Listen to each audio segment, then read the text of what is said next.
You are listening to Rechurched, a podcast aimed at instigating Christians to be Christian.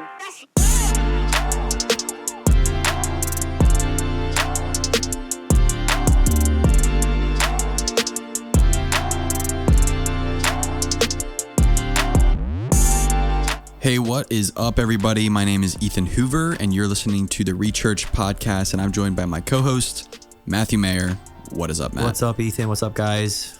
So, we're back with another episode, obviously. This season, our theme is Discerning the Devil's Playbook, and it's a book that Matthew actually wrote. It's a very short book. It's less than 60 pages long, and the subtitle is very important to note, and it's especially important to note for where we're going this episode.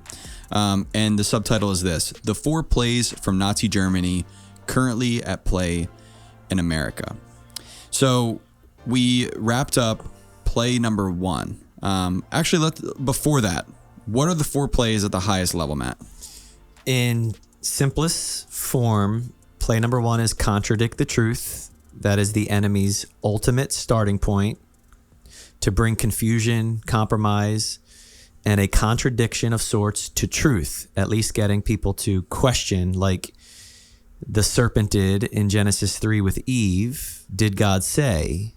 Ultimately deceiving her, and then Adam, of course, willfully disobeyed or rebelled against God in what thrusted mankind into brokenness, sinfulness, that ultimately becomes the very first place that the spiritual world seeks to throw off balance, contradict the truth. That, of course, rolls over to control the news. And that's an important play, because the only way to get the messaging or narrative or the ideologies, the lies out there is to somehow, some way control the messaging.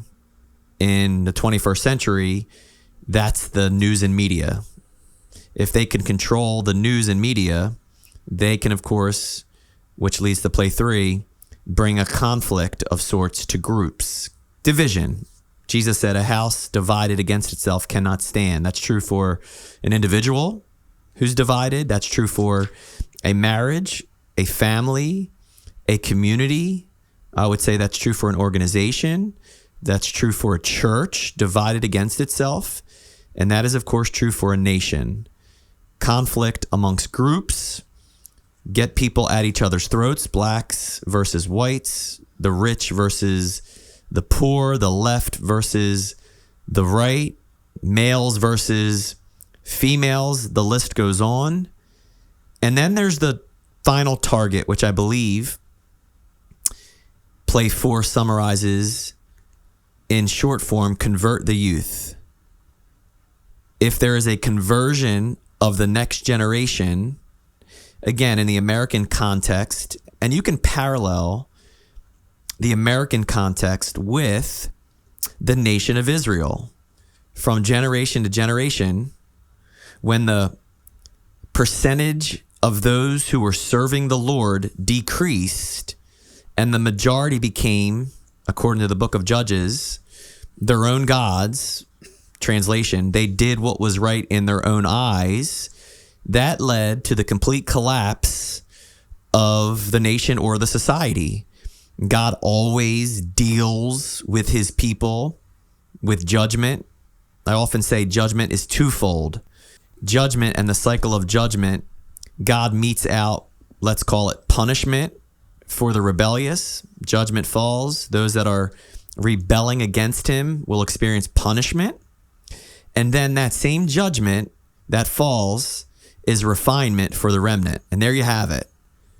So as we look out on our landscape and we are seeing a moral decline, the next generation, there's a conversion to a lot of antithetical ideas to biblical truth. And that's why I think the book, Ethan, and what we're discussing is sounding an alarm of sorts. It's sounding the alarm that if we don't wake up, the church, those that are recipients of biblical truth, and you defined biblical truth in a previous episode. What is biblical truth? Those that are the recipients of biblical truth, the spirit of truth. We have the word of truth. We are following the person of truth. If we don't wake up and begin sounding the alarm, the next generation will swallow up the previous generations. That's the majority. Now, God is faithful. God is sovereign. He will always finish the work he began. Right. What we are seeing is no surprise. If you know your Bibles, this is the trajectory of the world. So we want to be very clear by looking at this booklet. The goal at the end, and we'll get to the conclusion in one of the episodes in the future, the goal is not to make earth heaven, right? There's a theology out there that suggests that the church must rectify, let's call it, all of the crookedness of the earth, and then Jesus will return. So it's primarily up to us. Impossible. It is. So that's wrong. However, I recognize I will never make earth heaven, but as a Christian, I am to call heaven to earth. Right. While I'm here. So salt is applicable, light is applicable, understanding what does it mean to be an ambassador of the king, that's applicable. What does it mean to be a citizen of heaven while on earth, that's applicable. There's plenty of spiritual principles that tell us we are to make the biggest impact as possible for the kingdom of heaven while on earth.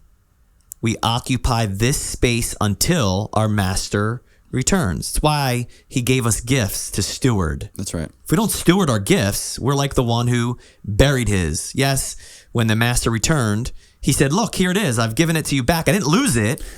And that's the justification. And and I have my quote fingers up to our listeners, a lot of Christians are able to justify this world is not our home. We're just passing through and all of the Christian cliches. Meanwhile, not appropriating God's amazing word and will and way while we are here. Right. So saying God's will be done should never be an excuse not to do God's will. So those are the 4 plays. And obviously we are spending a little bit more time in these episodes on one play at a time. Yeah, that's right. And so last episode, we sort of concluded the conversation about a lie of separation of church and state. Right.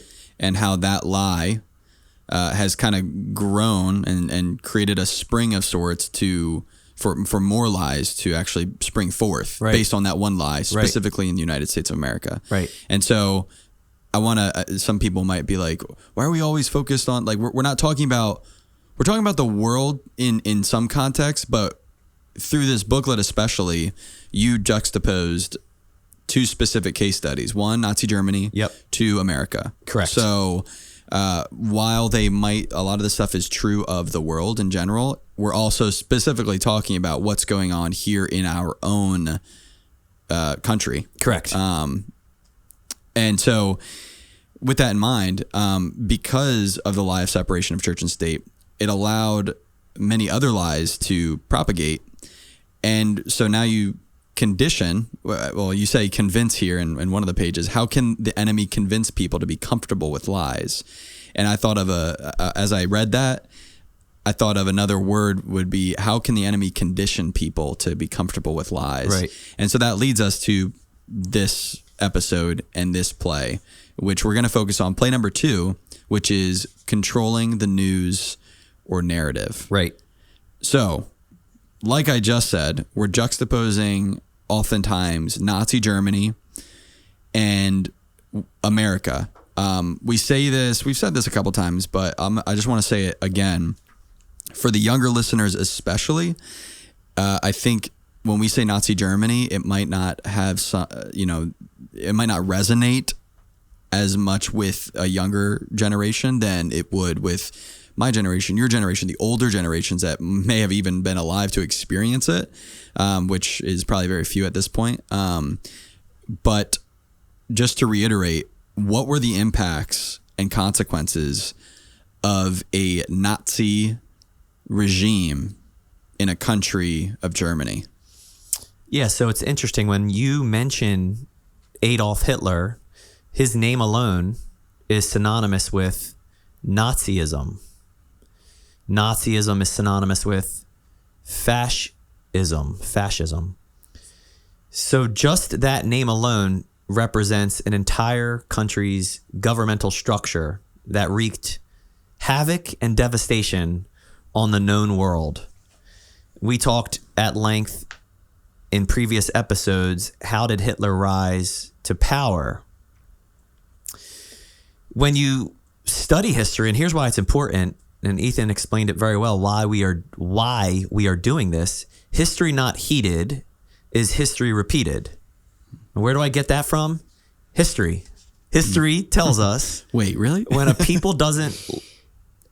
History tells us when a people do not learn from their past, or even do not learn from other historical blunders, they are doomed to repeat it. And the word conditioning, the great conditioning, has occurred in our land.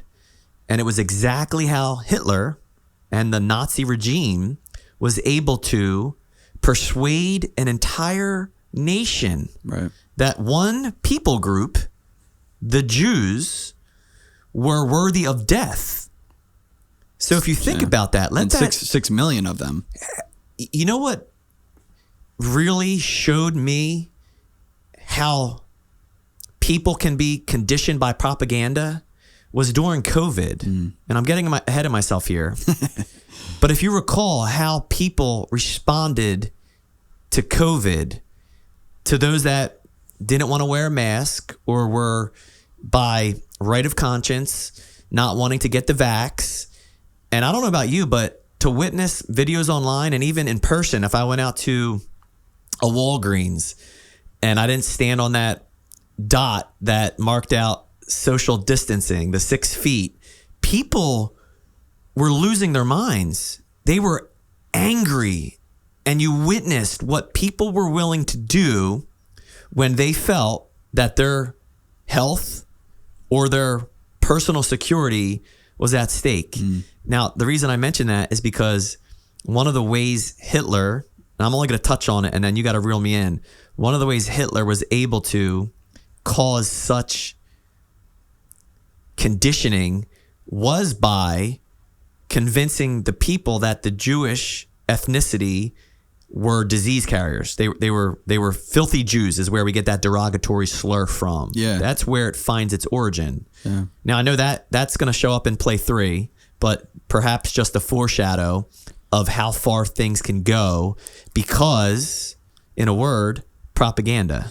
Well, and before we even get to play 3, I think what you just said is exactly the enemy exactly the strategy that we saw play out in the COVID time in America, where in Germany they were playing on the health factor, right? The fear factor of health. Fear. As humans, we are built to survive, So health issues are scary, and you do it as much as you can to mitigate those health issues.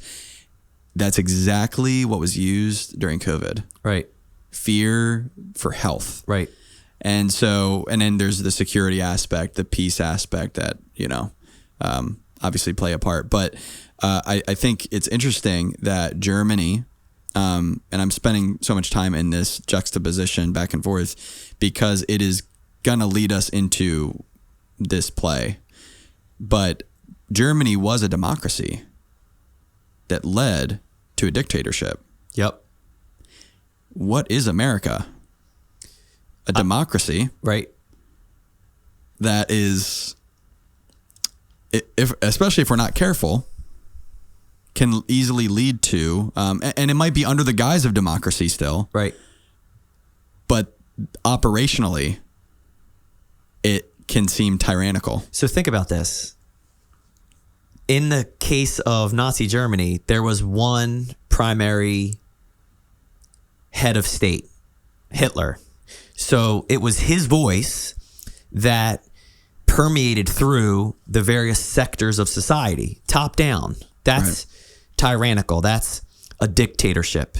That's authoritarian. So here's why this juxtaposition, love that word, requires nuance. we have a constitutional republic. It's still in place that the three branches of government working in tandem, one with another, each having their own responsibilities and powers.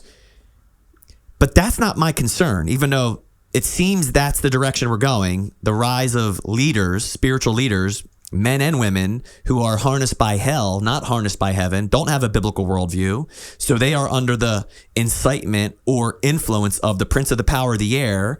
They are part of the world system, the God of this age. They're doing his bidding, whether they realize it or not. But here's the difference. It's our culture in America that is tyrannical. What do I mean by that? You have every sector of society, from news and media, secular academia, big tech oligarchy, Hollywood, the educational arm, and yes, even the apostate church. All of them are actually the voices or the influences of the prince of the power of the air. So you no longer need one head of state to influence the masses. The news themselves, and the one stat in the book that I think is so important is that 6 corporations, control 90% of the media outlets in America. So 6 corporations, Crazy. 6, let's say 6 separate owners, control 90% of the outputs of our news and media outlets. And I like to make it known that none of them espouse a biblical worldview. None of them are Christian. So what worldview are they pulling from? Because everyone has a worldview. So that's the problem. And people blindly and uncritically accept what they're told. And I think gone are the days of critical thinking. And that is why the prophet Hosea records that God's people perish for a lack of knowledge. Yeah, they don't think. Without true knowledge, moral knowledge, spiritual knowledge, biblical knowledge that God gives humanity, people will believe lies. Yeah. That's play number 2. Yeah, it's the natural progression. And so what was democracy that turned to dictatorship in Germany's context, we're seeing play out, like you just said. And how did Germany get there? Well, it's one of them. A huge portion is play number 2, which is control the news or control the narrative. Right, the narrative. So I love that you made that distinction too, of like, it's not just the news outlets, it's also the narrative. Have you ever seen that video that starts out with one news station with a script and then it just keeps zooming out and it's like thousands of outlets across the country? And I'm talking about CNN, Fox News. Yeah, all of them. All of them. This, like, almost word for word, the same script. Yep. Unreal. Yep. And I think that shows you exactly the stat that you just portrayed of the 6 corporations. So that's why, and probably a lot of our listeners might watch like a Fox News, but like, be careful, because in business, you can set up multiple brands that all are meant to do the same thing, but they just repackage what they do for that demographic. Right. And that's what they do with the news outlets. Well, they're a business. They're trying to make money, and they are selling a product. They're selling information. And gone are the days where true reporting requires investigation and research, because you didn't want to say something that wasn't accurate to the current event. Now, it's just accusation.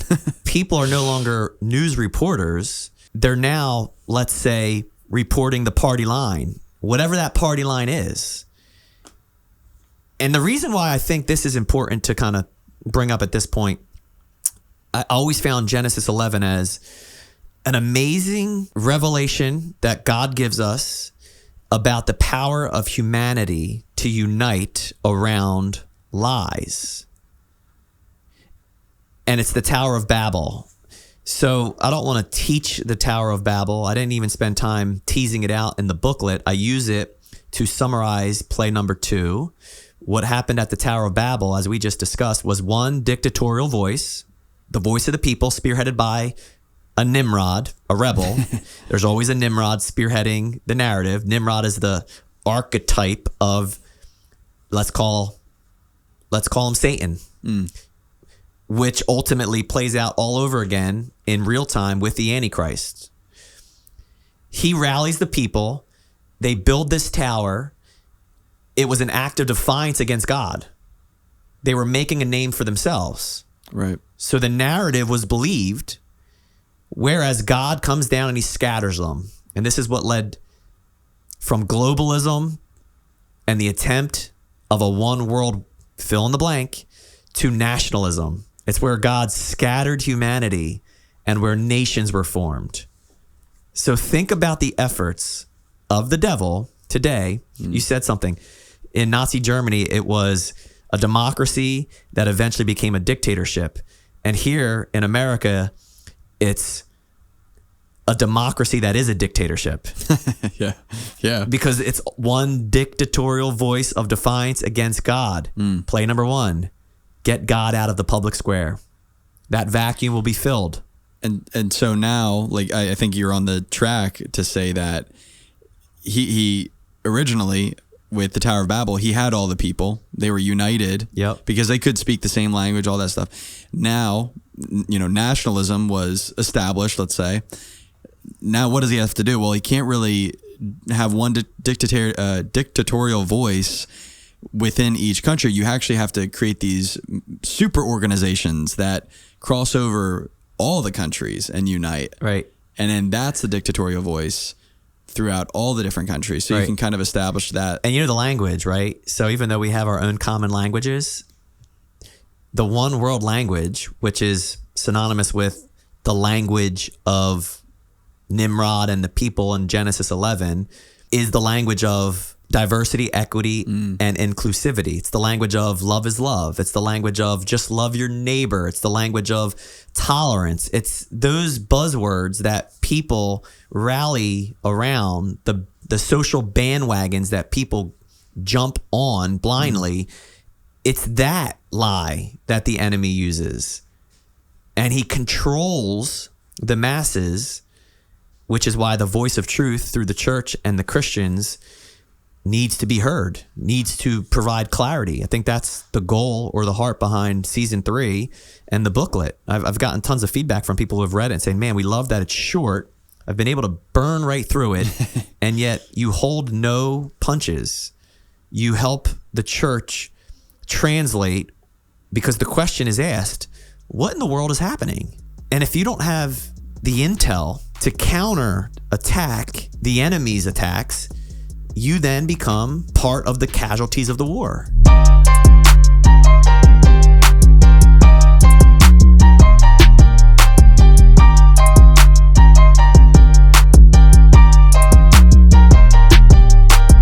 So this quote that you actually have in the book, and we've mentioned this guy before, Joseph Goebbels. I think it's a solid quote. Listen to what was the department that he was the head of?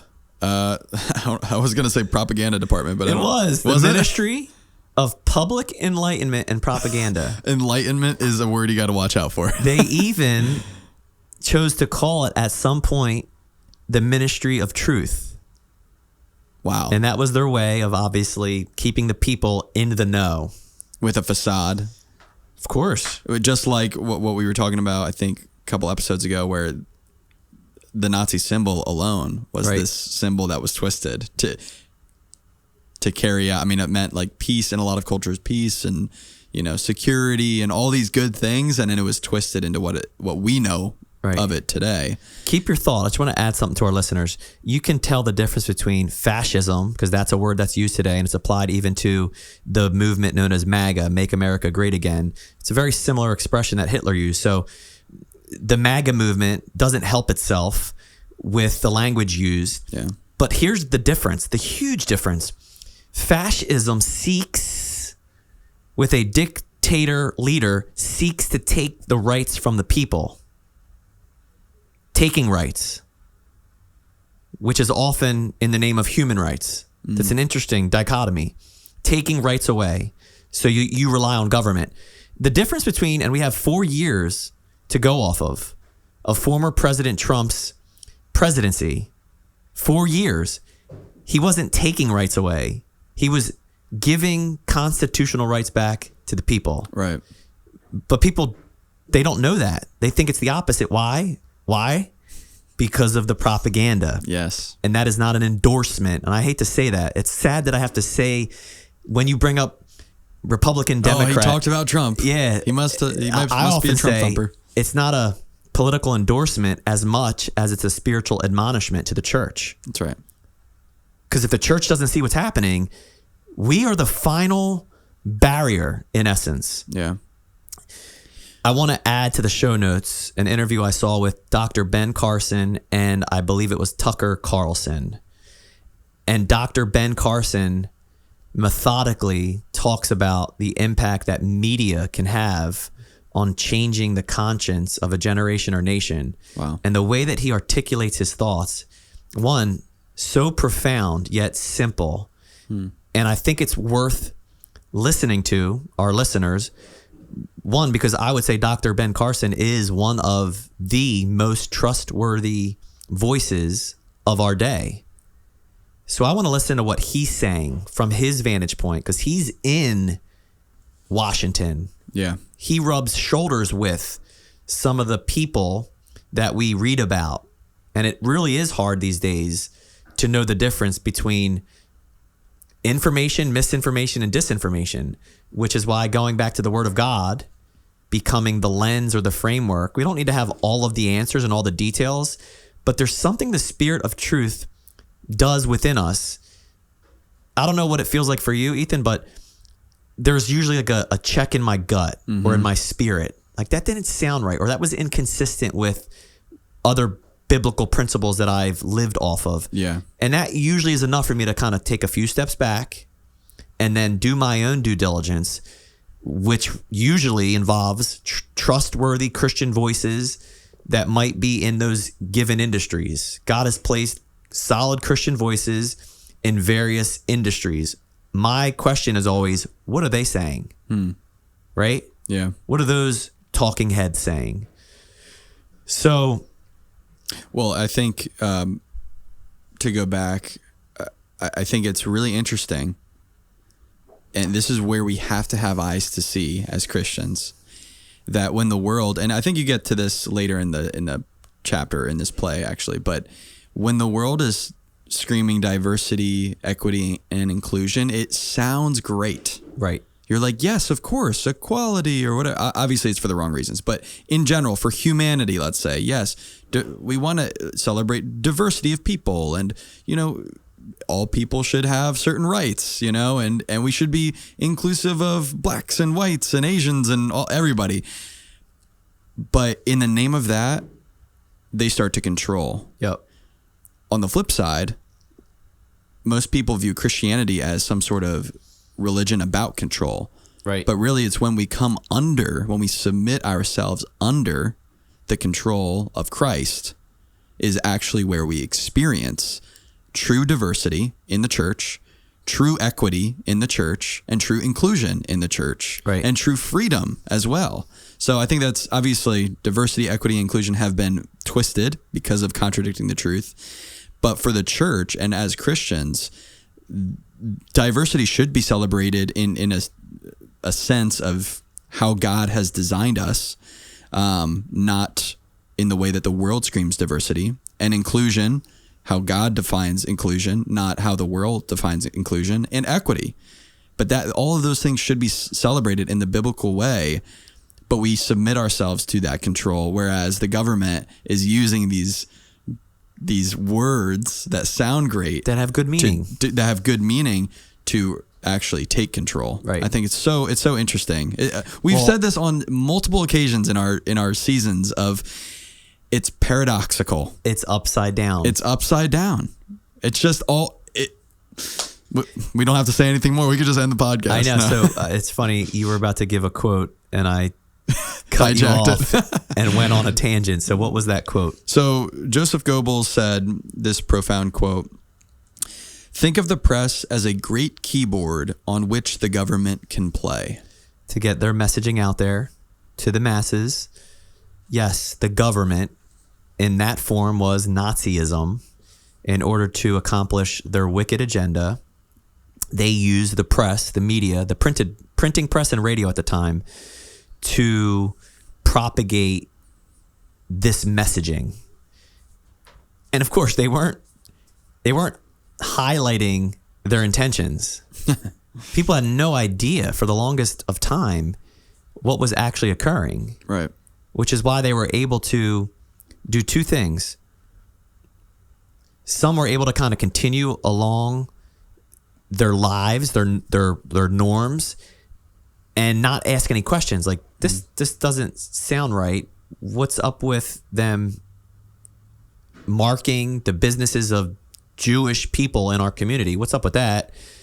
And there was the other response where people were so loyal to the wickedness of the government that they were the hands and feet of the government, right?